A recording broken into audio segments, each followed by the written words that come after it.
The evening sun dipped low over the suburban rooftops, casting long shadows across the manicured lawns of Elmwood Street, where families pretended everything was perfect behind their white picket fences. In house number 47, the air was thick with the scent of roasted chicken and mashed potatoes, a meal meticulously prepared by my mother, Evelyn, who hummed softly in the kitchen as if orchestrating a symphony of domestic bliss. I was 12 years old then, a scrawny boy named Alex with messy brown hair and eyes that always seemed to dart away from direct contact, afraid of what they might reveal. My father, Robert, sat at the head of the table, his broad shoulders hunched over a newspaper, grumbling about the day's failures at the factory where he welded metal parts into something resembling a life. The dinner table was set with precision, forks aligned like soldiers, napkins folded into neat triangles, a ritual my mother insisted upon to mask the cracks in our family's foundation.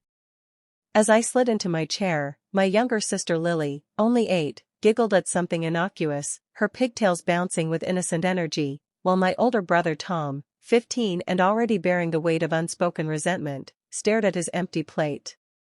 The clink of silverware began as Mom served the food, her smile plastered on like wallpaper over crumbling plaster, and Dad folded his paper with a sharp snap that made me flinch. Conversation trickled in fits and starts, mostly about school and weather, avoiding the landmines of Dad's temper or Mom's quiet disappointments. I remember reaching for the salt shaker, my hand trembling slightly from the day's playground taunts where kids called me Invisible Alex because I blended into the background so well. That's when it happened, swift and brutal, like a storm cloud bursting without warning. Dad's voice boomed across the table, accusing me of spilling gravy on the tablecloth, though I hadn't touched it yet, his face reddening with that familiar rage that simmered just below the surface. Before I could protest, his massive hand shot out, gripping the back of my neck with iron fingers, and he slammed my face down into the plate of food, the hot mashed potatoes burning my skin as bits of chicken scattered like shrapnel. The world muffled into a haze of pain and humiliation, my nose throbbing, blood mixing with the gravy in a grotesque swirl. Laughter erupted from Mom, not the warm kind that fills a home with joy, but a sharp, nervous cackle that echoed off the walls, her eyes glazing over as if detached from the scene. "At least now you're worth looking at," she said between breaths, wiping a tear from her cheek, whether from mirth or something deeper, I couldn't tell. Lily froze, her fork midway to her mouth, while Tom clenched his fists under the table, his knuckles white. Dad released me with a grunt, wiping his hand on his napkin as if I'd dirted him, muttering about teaching respect. I lifted my head slowly, food dripping from my chin, tears stinging my eyes, but I didn't cry out, not then, because showing weakness only invited more. The dinner continued in silence after that, the clatter of utensils the only sound, each bite tasting like ash in my mouth. That night, as I scrubbed the remnants from my face in the bathroom mirror, staring at the bruise blooming across my cheek, I felt something shift inside me, a spark of defiance igniting in the darkness. School the next day was a blur, teachers noticing the mark but accepting my lame excuse of falling off my bike, their concern superficial, like everything else in Elmwood. Friends whispered, but no one probed deeper, and I retreated further into myself, building walls higher than before.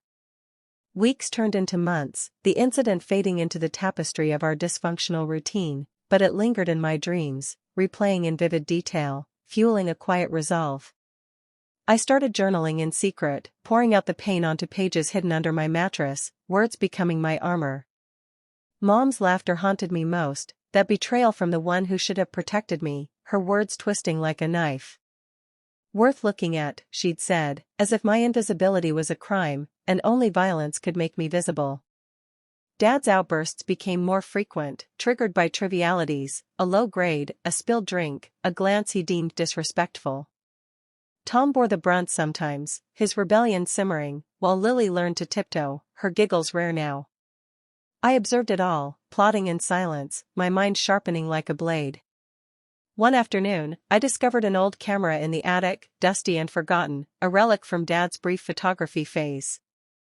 I cleaned it, learned its mechanics from library books, capturing moments in black and white, stray cats in the alley, raindrops on windows, anything to escape. Photography became my escape, framing the world in ways that made sense, turning chaos into art. But the family dinners persisted, a battlefield where words were weapons and silence was surrender.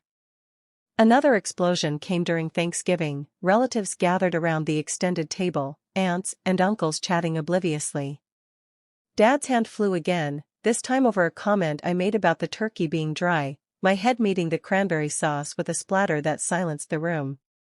Mom's laugh rang out once more. "At least now you're worth looking at," she quipped, and the relatives shifted uncomfortably, murmuring excuses. That night, as the house slept, I snuck out with the camera, photographing the moonlit street, vowing to capture the truth someday. Years passed in this cycle, me growing taller but no less invisible, until high school where I joined the photography club, my talent blooming under the guidance of Mr. Harlan, who saw potential in my shadowed shots. He encouraged me to enter contests, my first win a small trophy that I hid from Dad, knowing praise would only invite jealousy. Tom left for college, escaping the toxicity, while Lily withdrew into books, her imagination her sanctuary. Mom's health declined, her laughter turning hollow, regrets unspoken. Dad's factory job ended in layoffs, his anger festering like an open wound. I saved every penny from odd jobs, dreaming of art school, a life beyond Elmwood. The camera became my voice, documenting the subtle abuses, the bruise on Lily's arm, the shattered glass from Dad's rages, hidden files on my computer. One evening, as storm clouds gathered outside, mirroring the tension inside, Dad's fury peaked over a burnt dinner, his hand rising once more. But this time I dodged, my reflexes honed by years of anticipation, and grabbed the camera from my bag, snapping a photo mid-swing. The flash blinded him momentarily, freezing the moment in digital eternity. "What the hell?" he bellowed, but I stood my ground, heart pounding. Mom watched from the kitchen, her laugh absent this time, eyes wide with something like fear. That photo became the first in a series, a visual diary of our hidden hell, shared anonymously online, garnering whispers of support from strangers. The power shifted subtly, my invisibility turning into a shield. College applications loomed, my portfolio filled with raw, emotional images that told stories without words. Acceptance letters arrived, scholarships too, but Dad intercepted one, tearing it in rage, declaring no son of his would waste time on artsy crap. The confrontation that followed was epic, words flying like daggers, Mom intervening with her usual deflections. But I packed my bags that night, camera slung over my shoulder, leaving with Tom who returned to help. Lily cried, promising to follow soon. The road ahead was uncertain, but for the first time I felt seen, not by violence, but by my own creation. As I drove away from Elmwood, the rearview mirror reflecting the shrinking house, I whispered to myself, "Now I'm worth looking at." The journey to the city was long, highways blurring into nights spent in cheap motels, my mind racing with possibilities.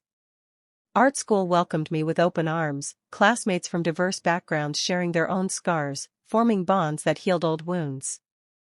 Professors praised my work, calling it visceral and honest, exhibitions showcasing my photos to crowds that gasped at the raw emotion.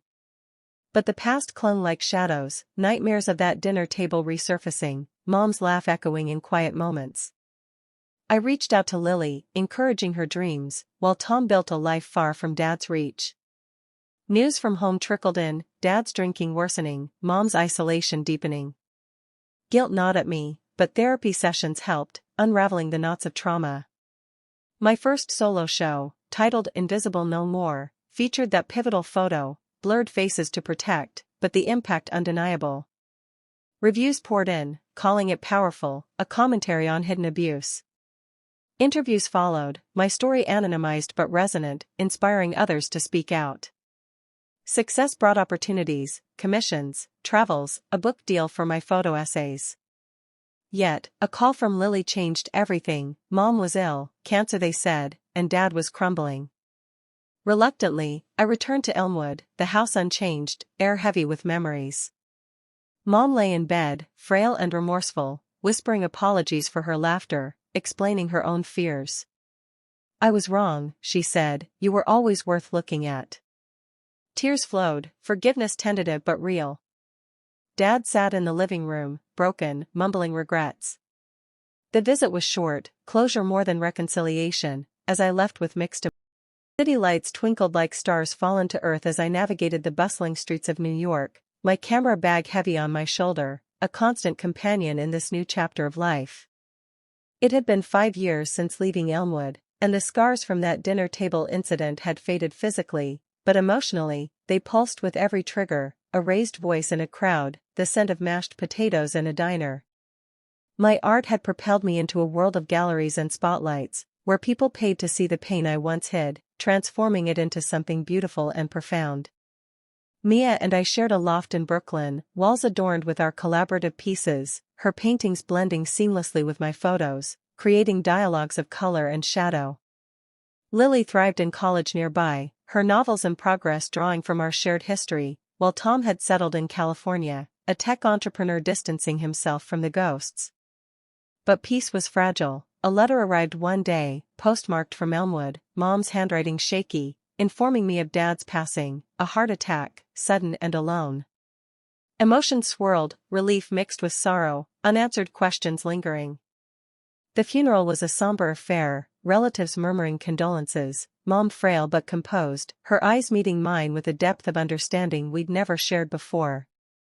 He was broken long before us, she whispered during the wake, her hand cold in mine. I nodded, forgiveness a slow thaw. Back in the city, inspiration struck anew, a series titled Echoes of Laughter, exploring the duality of humor and trauma, photos of smiling faces masking tears. Critics raved, calling it innovative, but the process unearthed buried rage, therapy sessions intensifying. Mia supported me through nights of doubt, her presence an anchor.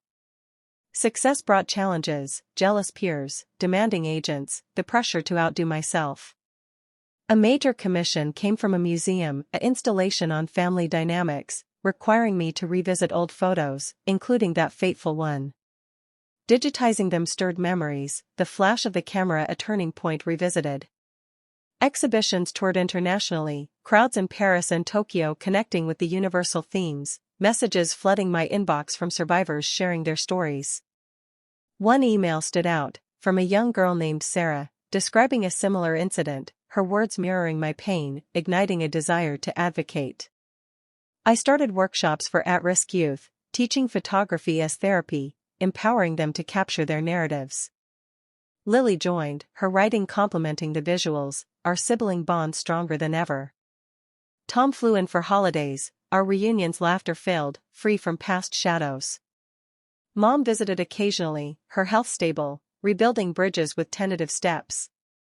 A documentary filmmaker approached, wanting to chronicle my journey, from abused child to acclaimed artist. Reluctant at first, I agreed, the process cathartic, interviews peeling layers of vulnerability. The film premiered at Sundance, standing ovations affirming the story's power. Awards followed, but fulfillment came from impact, hotlines buzzing with calls inspired by the narrative. Personal life flourished, Mia and I married in a small ceremony, vows promising to see each other fully. A child on the way, we dreamed of a home without violence, breaking the cycle. Yet, doubts crept in during quiet moments, fears of inheriting Dad's temper. Parenting classes and continued therapy fortified me. The art world evolved, my work incorporating digital elements, VR experiences immersing viewers in simulated traumas, sparking debates on empathy. Collaborations with activists amplified voices, exhibitions raising funds for abuse shelters. A book release, worth looking at, became a bestseller, blending photos with prose, royalties donated to causes. Lily's debut novel paralleled my story, our launches joint events, family pride palpable. Mom contributed a foreword, her words raw and redemptive. As years accumulated, Elmwood became a distant memory, visited only in dreams. A retrospective exhibition at the Met celebrated 2 decades of work, crowds marveling at the evolution from darkness to light. Speeches highlighted resilience, but in my acceptance, I credited the boy who endured, the camera that saved him. Mia by my side, our son Alex Jr. toddling nearby, life full circle. Challenges persisted, industry politics, creative blocks, but tools honed over time navigated them. Mentorship became legacy, guiding young artists through their storms. Lily's family grew, Tom's successes shared. Mom passed peacefully in her sleep, her final letter a treasure of love and regret. Grief processed through art, a memorial series honoring her complexity. The title's phrase, once a curse, now a mantra of empowerment. As I stood on a rooftop overlooking the city, camera capturing the horizon, I reflected on the journey, from smashed face to celebrated gaze, invisibility to icon. The story wasn't just mine, it belonged to all who rose from ashes, turning pain into purpose. And in that realization, true worth emerged, not from looking, but from being seen within. If this story gripped you and left you wanting more tales of resilience, triumph, and raw human emotion, hit that subscribe button right now. Join our community for weekly scripts, behind-the-scenes insights, and exclusive content that inspires and empowers.